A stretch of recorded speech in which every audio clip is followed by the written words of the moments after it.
بسم اللہ الرحمن الرحیم۔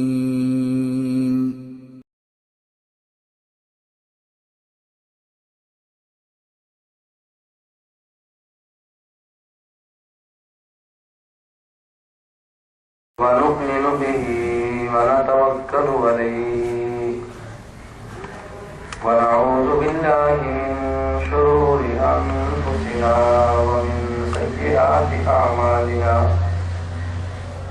من يهده الله فلا مضل له ومن يضلل فلا هادي له ونشهد أن لا إله إلا الله وحده لا شريك له ونشهد أن سيدنا ومولانا محمدا عبده ورسوله أما بعد فأعوذ بالله من الشيطان الرجيم بسم الله الرحمن الرحيم قل إن كنتم تحبون الله فاتبعوني يحببكم الله ويغفر لكم ذنوبكم والله غفور رحيم.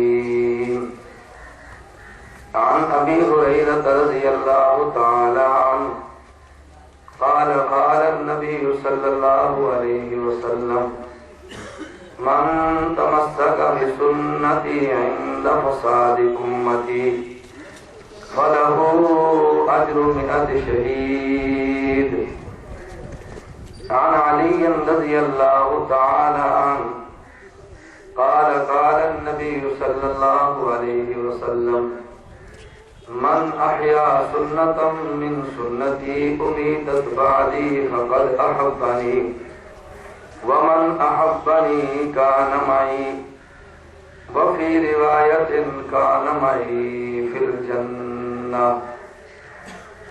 عن العرباض بن سارية رضي الله عنه قال قال النبي صلى الله عليه وسلم فإنه من يعش منكم بعدي فسيرى اختلافا كثيرا فعليكم بسنتي وسنة الخلفاء الراشدين المهديين تمسكوا بها وعضوا عليها بالنواجذ وإياكم ومحدثات الأمور فإن كل محدثة بدعة وكل بدعة ضلالة. یا رب صل وسلم دائما ابدا على حبيبك خير الخلق كلهم هو الحبيب الذي ترجى شفاعته لكل هول من الأهوال مقتحم. اللهم صل على محمد وعلى آل محمد كما صليت على إبراهيم وعلى آل إبراهيم إنك حميد مجيد. اللهم بارك على محمد وعلى آل محمد كما باركت على إبراهيم وعلى آل إبراهيم إنك حميد مجيد. میرے نہایت واجب الاحترام بزرگوں، مسلک اہل سنت والجماعت سے تعلق رکھنے والے ویوس نوجوان دوستوں اور بھائیوں، ربیع الاول، ربیع کا معنی بہار اور اول کا معنی سب سے پہلی. ربیع الاول کا معنی یہ ہے کہ اس کائنات میں سب سے پہلی بہار. آپ حضرات کہیں گے کہ نبی کریم صلی اللہ علیہ وسلم جب اس دنیا میں تشریف نہیں لائے، ربیع الاول ربیع الثانی یہ مہینے تو پہلے بھی تھے. پھر خاتم الانبیاء صلی اللہ علیہ وسلم کے مبارک وجود اس کائنات میں آنے کی وجہ سے ربیع الاول کو جو شہرت ہوئی اس سے قبل یہ شہرت موجود نہیں تھی۔ ربیع تو پہلے بھی تھا، بہار کے سیزن تو پہلے بھی تھے، مگر اللہ رب العزت نے اس ماہ میں اپنے پیغمبر کو دنیا میں لانا تھا۔ اللہ رب العزت نے ہر انسان کی زبان پہ اس ماہ کے لیے ربیع اور ربیع کے ساتھ اول کے لفظوں کو جاری کر دیا، انسانیت کو یہ بات بتانے کے لیے کہ اس کائنات میں جو بہار آئی ہے، اس بہار کے آنے کا سبب خاتم الانبیاء صلی اللہ علیہ وسلم کی مبارک ذات گرامی ہے۔ اگر اللہ اپنے اس پیغمبر کو وجود نہ بخشتا تو اہل سنت والجماعت کا عقیدہ یہ ہے اللہ رب العزت اس کائنات کو وجود نہ دیتا۔ بعض وہ لوگ جن کے پاس علم بھی نہیں اور ساتھ ساتھ عقل کی بھی کمی ہے، وہ کہتے ہیں جی کائنات کی تخلیق کا سبب تو اللہ کی عبادت ہے، تم نے تخلیق کا سبب پیغمبر کی ذات کو کیسے کہہ دیا؟ میں نے کہا سبب اور ہوتا ہے، علت اور ہوتی ہے، لیکن علت اور سبب میں جو کہ اہل علم کے علاوہ عوام فرق نہیں کر سکتی، تو میں سمجھانے کے لیے کہتا ہوں ایک سبب ظاہری اور ایک سبب حقیقی۔ ایک سبب وہ ہے جو نظر آئے اور ایک سبب وہ ہے جو نظر نہیں آتا۔ میں آپ کی جامع مسجد بلال میں اگر آج خطبہ جمعہ کے لیے آیا ہوں تو اکثر احباب یہ کہیں گے کہ مولانا ہماری مسجد میں اس لیے آئے کہ بیان اور تقریر کرنا تھی، اور بعض لوگ کہیں گے اس لیے آئے کہ ان کو حافظ عمر یا فلاں بھائی عثمان یا فلاں نے بلایا تھا۔ اب آنے کا سبب ایک بیان کرنا ہے اور آنے کا سبب ایک آدمی کا میزبان بن کے دعوت دینا ہے۔ بیان کرنا بھی سبب ہے اور آدمی کا دعوت دینا بھی سبب ہے۔ اگر بیان نہ کرنا ہوتا تو میں آج آپ کی مسجد میں نہ آتا، اور اگر بیان کے لیے دعوت دینے والا نہ ہوتا تو پھر بھی نہ آتا۔ آئے بیان کے لیے ہے مگر سبب تو دائی کی دعوت ہے نا۔ آئے تو دنیا میں اللہ کی عبادت کے لیے ہے، مگر اس کا سبب تو پیغمبر کی ذات بنی ہے۔ بعض لوگ کہتے ہیں آئے عبادت کے لیے تھے اور ہمیں پیدا تو اللہ کی ذات نے کیا ہے، تو پھر ہم یہ بات بار بار کیوں کہیں یعنی اللہ کے نبی کا وجود یہ سبب بنا اس دھرتی پہ ہمارے آنے کا، ہم یہ نبی کی بات بار بار کیوں کریں؟ میں نے کہا دعا کرو اللہ علم بھی دے، اللہ عقل بھی دے۔ اگر کسی شخص کے ہاں آپ مہمان بن کے جائیں، وہ آپ کو دیسی گھی میں تل کر دیسی مرغ کھلائے اور ساتھ اب مرغ کو ہضم کرنے کے لیے سوڈے کی بوتلیں بھی پلائے،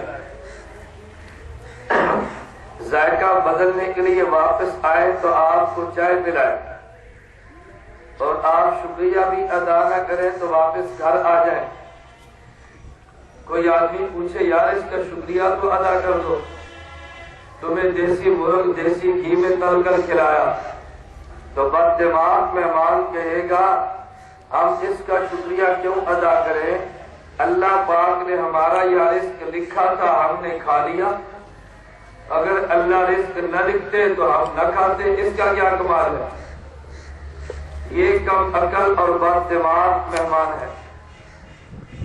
اب اگر ایک ہفتے کے بعد آپ ساتھ اسی محلے میں کسی اور کے گھر گئے اور اس نے مہمان کو چائے نہیں پوچھی، مہمان کو کوئی کولہ پیش نہیں کیا، مہمان کی خدمت میں کوئی مشروب پیش نہیں کیا، آدھا گھنٹہ اس نے بیٹھنے کے بعد اٹھ کر آگے، اب باہر آ کر کہتے ہیں یار کیسا میزبان ہے، اس کو مہمان نوازی کا سلیقہ ہی نہیں آتا، ہم گئے ہیں تو چائے تک نہیں پوچھی، ہم گئے ہیں تو کھانا تک نہیں پوچھا، ہم گئے ہیں تو دوپہر کی گرمی تھی ٹھنڈا شربت تک پلایا نہیں، چلو یاد پلاتا نا، پوچھ تو لیتا نا۔ اب اگر اس مہمان سے کوئی کہہ دے بھائی اس کا قصور تو نہیں ہے، اگر اللہ نے تمہارے مقدر میں شربت لکھا ہوتا تو تمہیں پلا دیتا، اگر اللہ نے تمہارے مقدر میں چائے لکھی ہوتی تو پلا دیتا، اللہ نے نہیں لکھا تو اس پر گلا کیا کرتے ہو؟ لیکن آپ فوراً کہیں گے نہیں یار مقدر تو ٹھیک ہے لیکن اس کو سنا تو ماننی چاہیے تھی نا۔ اب معلوم ہوا رزق تو اللہ نے لکھا ہے، لیکن اگر میزبان سبب بن جائے، آپ کہیں گے رزق رب نے دیا لیکن واسطہ یہ بنا ہے، ہم عبادت اللہ کی کریں گے رزق کھا کے اور شکریہ اس کا بھی ادا کریں گے۔ بھائی تمہاری مہربانی، رب نے تمہیں ذریعہ بنا دیا، بیماری کا علاج تو اللہ کی طرف سے ہوتا ہے، لیکن اللہ سبب حکیم کو بنا دے تو حکیم کا شکریہ نہیں ادا کرنا چاہیے؟ رزق تو اللہ ہی دیتے ہیں، لیکن اگر ملازمت کا سبب کوئی اپنے علاقے کا آدمی بن جائے اس کا شکریہ نہیں ادا کرنا چاہیے؟ رزق ارے بیماریوں سے شفا تو اللہ دیتے ہیں، لیکن جو ذریعہ بن جائے شکریہ تو ادا کرنا چاہیے نا۔ ہم نے کہا جس طرح رزق تو اللہ نے لکھ دیا تھا لیکن یہ میزبان سبب بنا ہے تو میزبان کا شکریہ بھی ادا کرو۔ اللہ کے پیغمبر نے اعلان فرمایا من لم یشکر الناس لم یشکر اللہ، جو بندوں کا شکر ادا نہیں کرتا وہ رب کا بھی شکر ادا نہیں کر سکتا۔ جو ذریعہ بنے اس کا شکریہ ادا کرو۔ کائنات کے وجود کا سبب تو اللہ کی عبادت ہے، مگر ذریعہ پیغمبر کی ذات بنی ہے، اس لیے عبادت تو اللہ کی کریں مگر شکریہ اللہ کے پیغمبر کا بھی ادا کریں۔ اللہ کے پیغمبر کو محسن سمجھیں تو چونکہ کائنات کا سبب اللہ پاک نے پیغمبر کو بنایا، کسی کو سمجھ آتا ہے کسی کو سمجھ نہیں آتا، سمجھ آئے تو تب بھی ماننا پڑے گا، سمجھ نہ آئے تب بھی ماننا پڑے گا، چونکہ کائنات کے وجود کا سبب پیغمبر ہے اور اصلی سبب اللہ کی عبادت ہے۔ پیدا کرنے والے کا نام خالق ہے، پیدائش کے ذریعے کا نام حضرت محمد مصطفیٰ ہے صلی اللہ علیہ وسلم۔ تو رب نے قرآن پاک میں اعلان کیا دیکھو وجود تمہیں میں نے کیا ہے، اب وجود تمہیں میں نے عطا کیا، دنیا میں کوئی ایسا شخص نہیں جس کو میں نے پیدا نہ کیا ہو، تمہیں پیدا تو میں نے کیا اور تم نے عبادت میری کرنی ہے، پیشانی تمہاری ہوگی مگر یہ جھکنی میرے سامنے چاہیے، ناک تمہارا ہوگا جو میں نے تمہیں دیا مگر اس کو رگڑنا تم نے میرے سامنے ہے، گھٹنے میں نے دیے اور میں نے تمہیں دیے ہیں، یہ گھٹنے تم نے میرے در پہ آ کر میرے سامنے ٹیک دینے ہیں، ہاتھ تو میں نے تمہیں دیے ہیں، ہاتھ باندھ کے تم نے میرے سامنے کھڑا ہونا ہے۔ آدمی عبادت تو اللہ کی کرے گا لیکن اللہ ہم تیری کیسے عبادت کرے جو تجھے پسند آ جائے اور تو راضی ہو جائے؟ اللہ تجھے سجدہ کیسے کرے کہ تو خوش ہو جائے؟ اللہ تجھے تیرے راستے میں مال کیسے دے کہ تجھے خوش کر دے؟ جب تو خوش ہوگا اللہ ہمیں بھی خوشی ہوگی۔ ہم تو چاہتے ہیں اللہ تجھ سے پیار کرے، ہم چاہتے ہیں اللہ تو بھی ہم سے پیار کر، تو پھر خالق نے قرآن میں اصول دیا، فرمایا ان کنتم تحبون اللہ فاتبعونی یحببکم اللہ، اگر تم یہ چاہو اپنے محبت کے دعوے میں سچے نکلو، اگر تم یہ چاہو میں رب تم سے پیار کروں تو پھر میرا اعلان سن لو، فاتبعونی، میں نے محمد کی ذات تمہیں دی ہے، اگر تم اس میرے پیغمبر کی اتباع کرو گے تو میں اللہ تم سے محبت کر لوں گا، اگر تم میرے پیغمبر کی اتباع کرو گے میں اللہ تم سے پیار کر لوں گا۔ اللہ اتباع فرمایا ہاں تم نے اتباع کرنی ہے، صرف یہ نہیں کہ تم نے نبی کی بات ماننی ہے، صرف یہ نہیں کہ تم نے پیغمبر کا کلمہ پڑھنا ہے، صرف یہ نہیں کہ تم نے پیغمبر کی سنت کو ادا کرنا ہے، تم نے میرے پیغمبر کی اتباع کرنی ہے۔ اتباع کو سمجھنے کے لیے عربی لغت کا تھوڑا سا مطالعہ کریں۔ اتباع عربی زبان کا لفظ ہے، عربی زبان میں اتباع یہ طبیعتن سے بنا ہے۔ طبیعتن کہ وہ شہر کا رہنے والا آدمی یوں نہیں سمجھتا ہوگا جیسے مجھ کو آپ جیسا دیہات کا رہنے والا بندہ طبیعتن کا معنی سمجھتا ہے۔ طبیعتن کہتے ہیں جانور کا معصوم بچہ جو بغیر سوچے اور سمجھے اپنی ماں کے پیچھے دوڑتا ہے۔ آپ نے کبھی بکری کا بچہ دیکھا ہوگا، اگر بکری کھیت کی طرف گئی ہے تو بچہ کھیت کی طرف گیا ہے، اگر بکری سڑک کی طرف گئی ہے تو بچہ سڑک کی طرف گیا ہے۔ بچہ نہیں دیکھتا میری ماں کدھر جاتی ہے، وہ غور نہیں کرتا میری ماں کدھر جاتی ہے، وہ بغیر وہ سوچے اور سمجھے اپنی ماں کے پیچھے دوڑتا ہے۔ اتباع کا معنی سمجھ میں آ جائے تب بھی مان لے اور سمجھ میں نہ آئے تب بھی مان لے۔ تو خالق نے اعلان کیا ان کنتم تحبون اللہ فاتبعونی، اگر تم میری محبت کو لینا چاہتے ہو، اگر تم میرے محبوب بننا چاہتے ہو تو پھر میرا اعلان یہ ہے فاتبعونی، تم نے میرے محمد کی اتباع کرنی ہے۔ مطلب کیا؟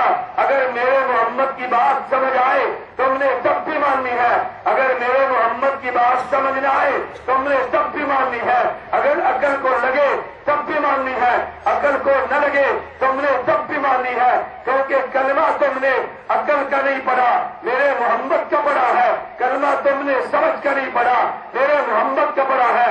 فاتبعونی، سمجھ آئے تب بھی مانو، سمجھ نہ آئے تب بھی مانو۔ سمجھ آئے اور سمجھ نہ آئے یہ بہت بڑا فتنہ آج دنیا میں چل رہا ہے۔ مولوی صاحب آپ نے مسئلہ بتایا ہے تو ٹھیک، ہم جائر ہیں، ہم عالم تو نہیں ہیں، یہ ہمیں تقریر کرتے ہیں، ہمیں آپ عالم ہیں، ہم جائر ہیں، ہم بات تو آپ کی ٹھیک ہے لیکن آپ کی بات ہمارے دل کو نہیں لگی۔ ہے کون؟ بولیے نا، جائر، میرے دل کو نہیں لگی۔ واہ جی واہ، تیرا دل کیا معیار ہے؟ مولوی صاحب گل تاری ٹھیک ہے پر میرے دماغ بڑی نہیں، تیرے دماغ کو جہالت نکلے تو میری گل بڑھے نہ اپنی جہالت چھوڑتا ہے نہ ہماری بات گزرے دیتا ہے، پھر کہتا ہے جی میرے ذہن میں آپ کی بات آئی نہیں ہے۔ ہمیں آپ کی بات ہمارا دل قبول نہیں کر رہا۔ کلمہ دل کا نہیں پڑا، کلمہ پیغمبر کا پڑا ہے۔ کلمہ عقل کا نہیں پڑا، کلمہ پیغمبر کا پڑا ہے۔ کلمہ عقل کا نہیں پڑا، کلمہ پیغمبر کا پڑا ہے۔ بات سمجھ آئے تب بھی مان، بات سمجھ نہ آئے، بات دل کو لگے تب بھی مان، بات دل کو نہ لگے تب بھی مان۔ حضرت علی بن ابی طالب رضی اللہ عنہ، قرآن کریم نے مسئلہ بیان کیا کہ جب وضو کرو تو چہرہ دھو لو، وضو کرو تو ہاتھ دھو لو، وضو کرو تو پاؤں دھو لو، اور وضو کرو تو سر پہ مسح کرو۔ قرآن وضو میں پاؤں پر مسح کی اجازت نہیں دیتا، قرآن پاؤں پر مسح کرنے کی اجازت نہیں دیتا۔ قرآن کہتا ہے تم نے پاؤں کو دھونا ہے، توجہ رکھنا، تم نے پاؤں پہ مسح نہیں کرنا۔ لیکن اگر آدمی موزہ پہن لے، قرآن میں موزے کا ذکر نہیں ہے، اگر چمڑے کا موزہ پہن لے، قرآن میں موزے کا ذکر ہے۔ قرآن کا حکم ہے پاؤں کو دھونا، یہ حکم مطلق ہے، موزہ پہنا ہو تب بھی دھونا، موزہ نہ پہنا ہو تب بھی دھونا۔ اب قرآن کریم ہمارے پاس آیا اور یہ تواتر کے ساتھ آیا ہے، سند کے ساتھ نہیں آیا، تواتر کے ساتھ۔ یہ فرق سمجھنا، سند کے ساتھ نہیں آیا بلکہ بولیے نا تواتر۔ یہ لوگ آج بات سمجھ نہیں رہے، اگر یہ بات تمہیں سمجھ آ جائے تمہارے قصور سے فطروں کے دروازے بند ہو جائیں۔ جس آدمی سے پوچھو سند حدیث پڑھو سند، مسئلہ پڑھو سند۔ مجھے ایک نوجوان نے کہا جس کا تعلق فرقہ اہل حدیث کے ساتھ تھا، کہتے ہیں مولانا تم جس فقہ کی بات کرتے ہو یہ فقہ کن کی؟ میں نے کہا صحابہ کے بعد سب سے بڑے امام حضرت نعمان بن ثابت امام اعظم ابو حنیفہ کی، صحابہ کے بعد سب سے بڑے امام امام اعظم ابو حنیفہ کی۔ اس دھرتی پہ اصحاب پیغمبر کے بعد اللہ نے ابو حنیفہ سے بڑا امام نہیں چنا۔ اس زمین پہ اصحاب پیغمبر کے بعد ابو حنیفہ سے بڑا کوئی دنیا نے امام نہیں چنا، لیکن جتنا بڑا ہوگا اتنے دشمن بھی زیادہ ہوں گے۔ آدمی بڑا ہو تو دشمن زیادہ ہوتے ہیں۔ جس کو دنیا میں جانتا کوئی نہیں، دشمنی کون کرے گا؟ کچھ مال ہو تو حسد ہوتا ہے، مال نہ ہو تو حسد ہے۔ حکیم الامت مولانا اشرف علی تھانوی رحمۃ اللہ علیہ سے ایک آدمی نے کہا حضرت نماز پڑھتا ہوں تو وسوسے بڑے آتے ہیں، میری نماز ہوتی ہے کہ نہیں؟ خیال بڑے آتے ہیں۔ مولانا اشرف علی تھانوی تو حکیم الامت تھے نا، مولانا نے بڑا عجیب جواب دیا، فرمایا تیری نماز میں وسوسے آنا یہ دلیل ہے کہ تیری نماز ٹھیک ہے۔ اس نے کہا جی وہ کیسے؟ فرمایا چور وہاں پہ آتا ہے جہاں مال موجود ہو، چور وہاں پہ آتا ہے جہاں مال، آدمی سرنے میں بیٹھا ہو تو پھر وسوسے نہیں آتے، پھر خیال نہیں آتے، سیدھا فلم کو دیکھتا ہے۔ آدمی تاش کھیل لو لوڈو کھیل لو تو خیال نہیں آتے، ادھر ہی دھیان ہے۔ نماز میں آیا تو خیال، فرمایا مال موجود تھا تو شیطان آ گیا ڈاکو، اگر مال نہ ہوتا تو شیطان کیوں آتا؟ تیری نماز قبول ہو رہی ہے تبھی تو خیالات کی دان ڈال رہا ہے، تو نے خیال کی پرواہ نہیں کرنی تو نماز پڑھتا جا۔ حضرت امام کے پاس مال تھا تو لوگ پریشان ہوئے ہیں نا، اگر علم کی دولت نہ ہوتی تو لوگ پریشان کیوں ہوتے؟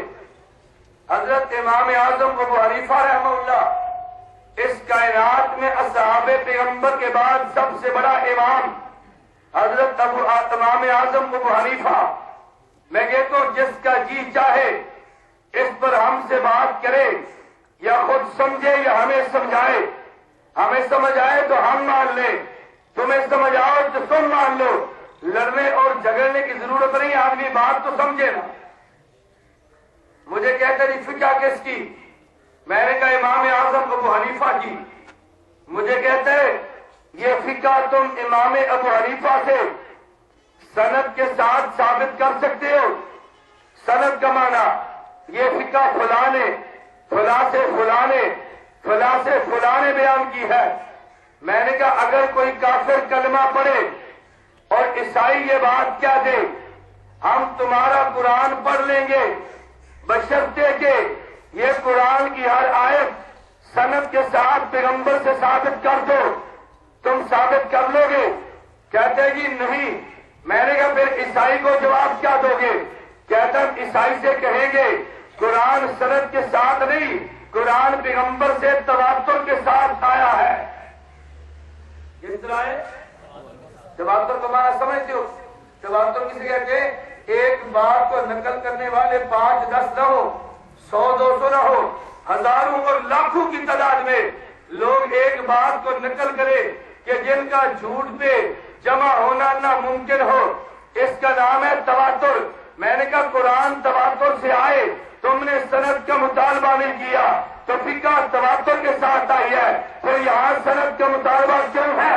اگر قرآن تواتر سے آئے تب بھی قبول ہے، اگر فقہ امام سے تواتر کے ساتھ آئے تو تب بھی قبول ہے۔ قرآن کس طرح ہے؟ توجہ رکھنا، کس طرح ہے؟ اسی طرح نبی پاک کی بات احادیث تواتر کے ساتھ آئی۔ میں جو مسئلہ سمجھانا چاہتا ہوں، وضو کرو تو پاؤں کو دھو لو، موزہ پہنا ہو تب، موزہ نہ پہنا ہو تب۔ ادھر حدیث آ گئی کہ اللہ کے نبی نے موزہ پہنا تو پاؤں کو دھویا نہیں بلکہ پاؤں پہ مسح کیا۔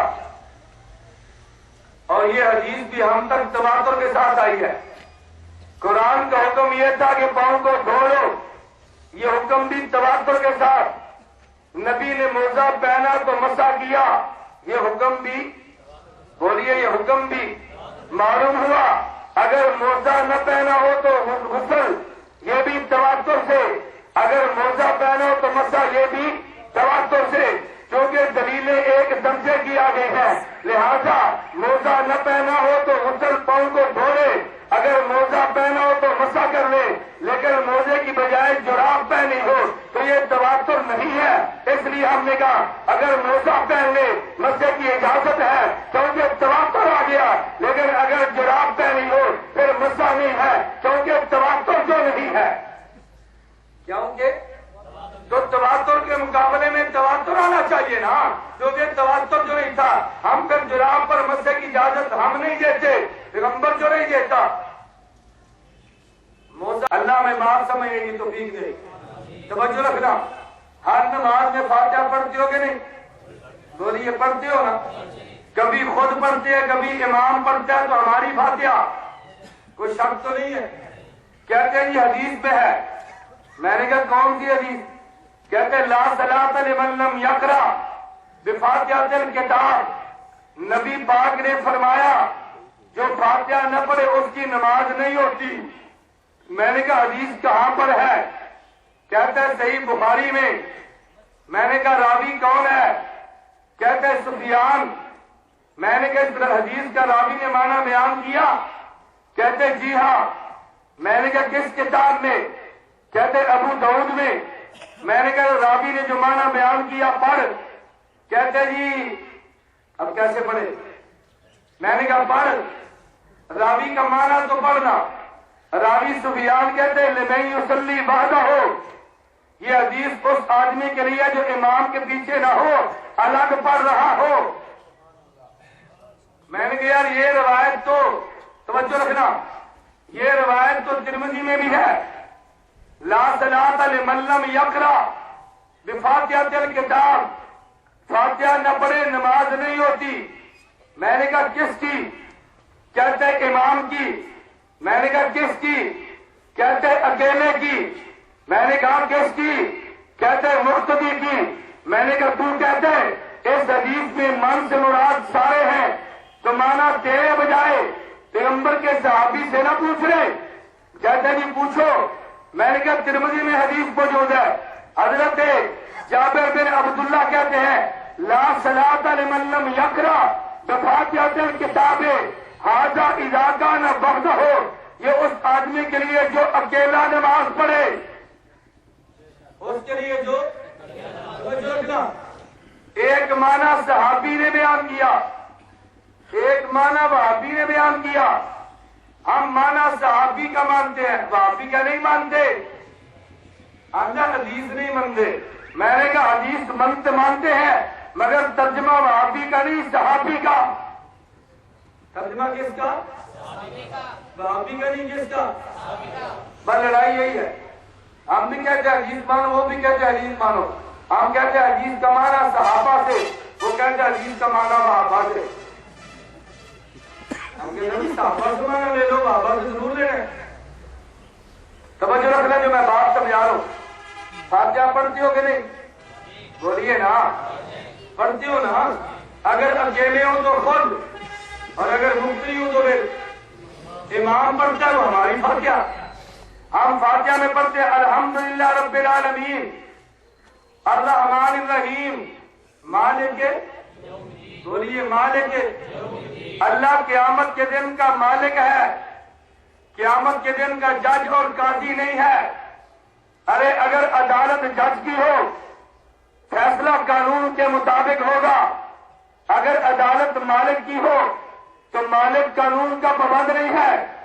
اگر جج کی عدالت میں کیس آئے، استغاثہ شہادت سے کیس ثابت کر دے تو جج کے ذمے سزا دینا، اور اگر مالک کی عدالت میں آئے، استغاثہ شہادت سے جرم ثابت کر دے تو مالک کا جی چاہے شہادت کو دیکھے سزا دے دے، اور جی چاہے اختیارات کو دیکھے تو معاف کر دے۔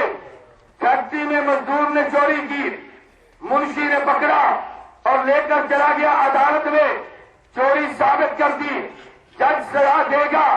اگر لے کر چلا گیا فیکٹری کے مالک کے پاس، چوری ثابت کر دی، مالک نے کہا مزدور سے بیٹا تو نے چوری کی ہے، آئندہ نہ کرنا، میں تجھے معاف کرتا ہوں۔ منشی کہتے اور یہ تم نے معاف کیوں کیا؟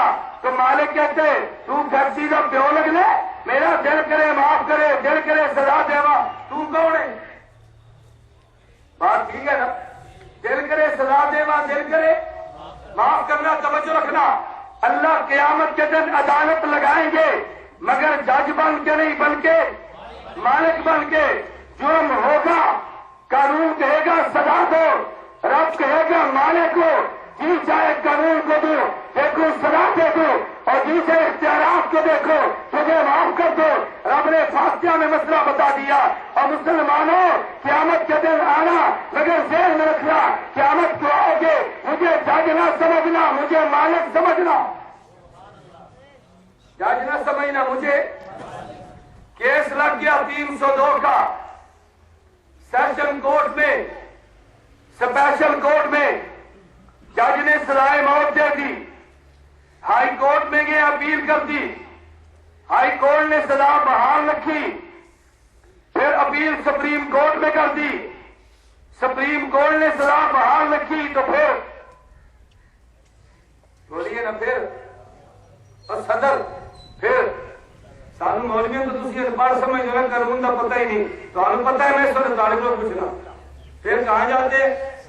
صدر مملکت اسپیشل کورٹ میں گئے تو وکیل کھڑا کیا، جنگ ہار گئے، ہائی کورٹ میں گئے وکیل کھڑا کیا، جنگ ہار گئے، سپریم کورٹ میں گئے وکیل کھڑا کیا، جنگ ہار گئے، صدر مملکت کے پاس گئے تو وکیل کھڑا نہیں کیا۔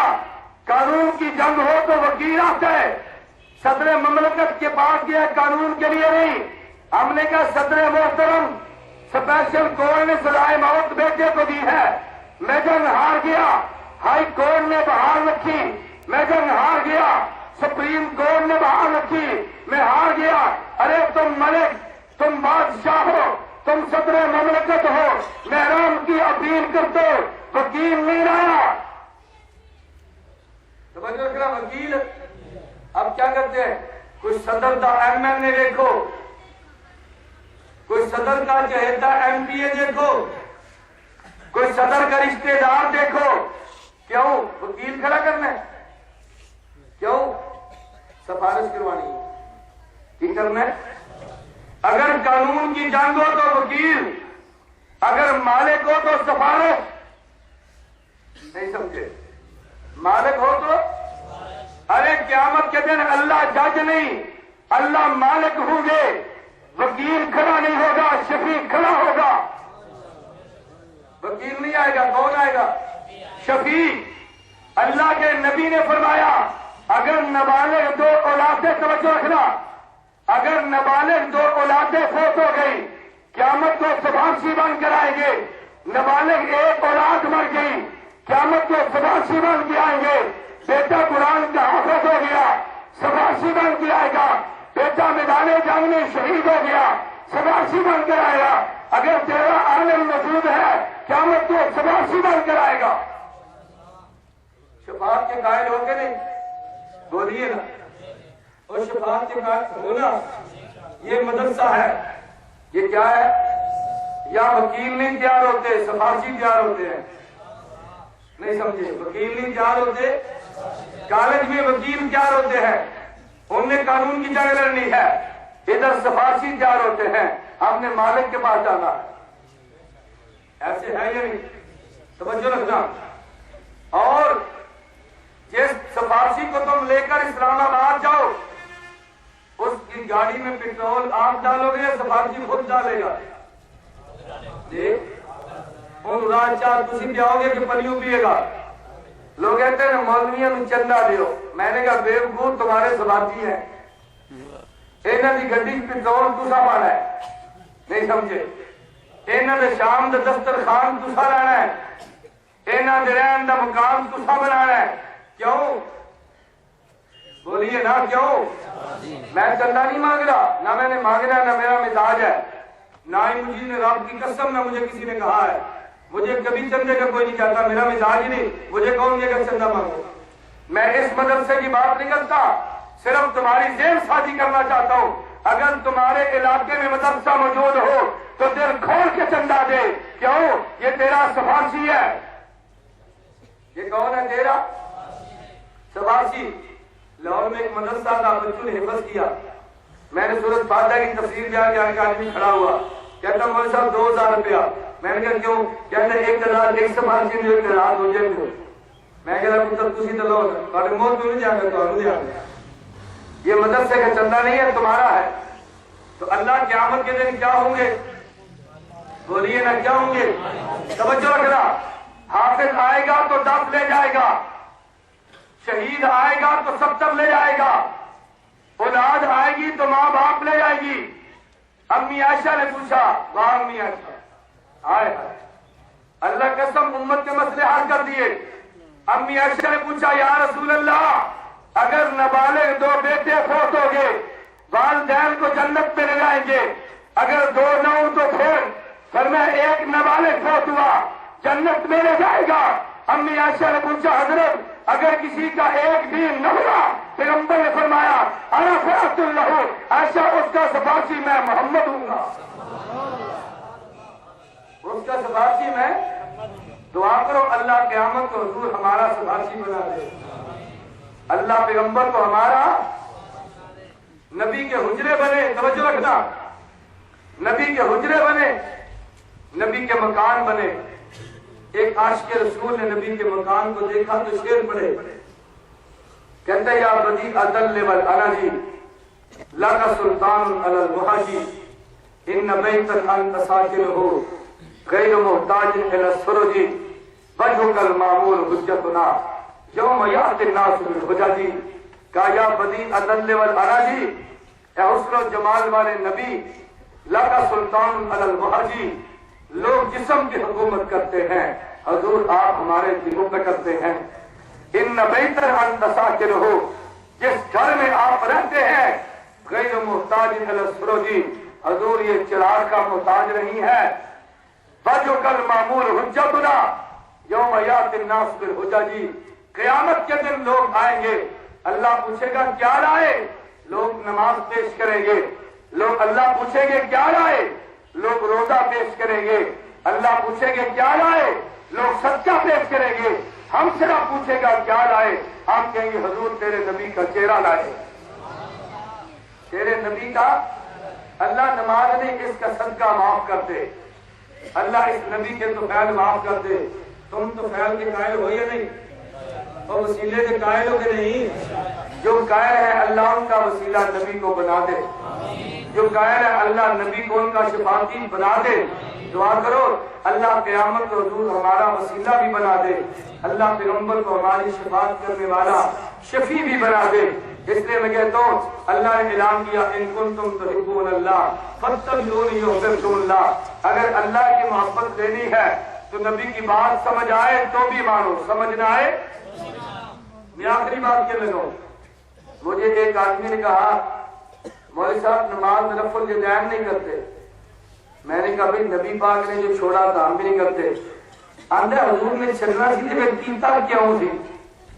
میں کہا سی کیوں دا کلمہ نہیں پڑھیا، نبی دا پڑھیا، بس انہاں کیتا اسی منیا، انہاں چھڑیا اسی من لیا، بس گل ختم ہو گئی۔ صحابہ پیچھے فاتحہ پڑھتے تھے ہم مانتے ہیں، قرآن کی آیت اتنی روک دیا تو روکے، اور یہ پہلا کیوں پڑھتے سن؟ بابا یہ اللہ سے پوچھ۔ نبی پاک نے بیت المقدس طرف منہ کیا، نماز پڑھی، ہم نے مانا، قبلہ بدل کے بیت اللہ بن گیا، ہم نے بیت اللہ کو بنا لیا۔ پہلے بیت المقدس کیوں تھا ہمیں کیا پتا کیوں تھا، بس اللہ نے فرما دیا ہم نے مان لیا، نبی نے عمل کیا تو ہم نے مان لیا۔ ہم کیوں کے چکر میں نہیں پڑتے، نبی فرما دے ہم مان دیں گے۔ کیوں؟ اللہ کا اعلان یہ ہے بات سمجھ آئے تو تب بھی مانو، بات سمجھ نہ آئے۔ نماز کے لیے آؤ تو ننگے سر یا ٹوپی پہن کے تو ملو گے، میرے نماز پڑھنی ہے ننگے سر یا ٹوپی پہن کے؟ ایک ادھا بندہ اٹھ جائے گا تو پریشان آیا کرے.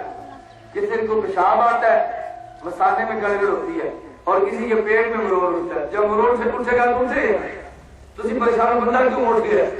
اگر مسانے میں درد ہو تو آدمی اٹھتا ہے یا نہیں؟ بولتے نہیں. اور کھرا مسئلہ سن کے ٹیڈے کو اٹھتے پھر بولتے نہیں. اٹھنا ہے نا تو نماز کیسے پڑھو؟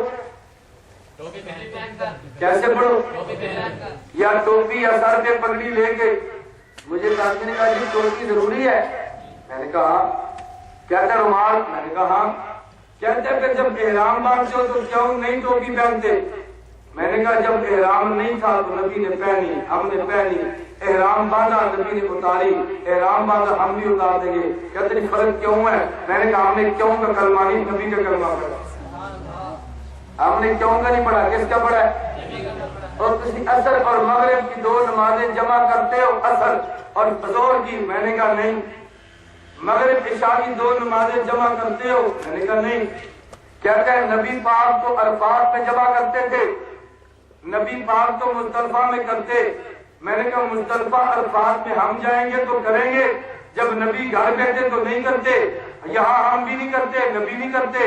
مزدلفہ عرفات میں کرتے، ہم بھی کریں گے.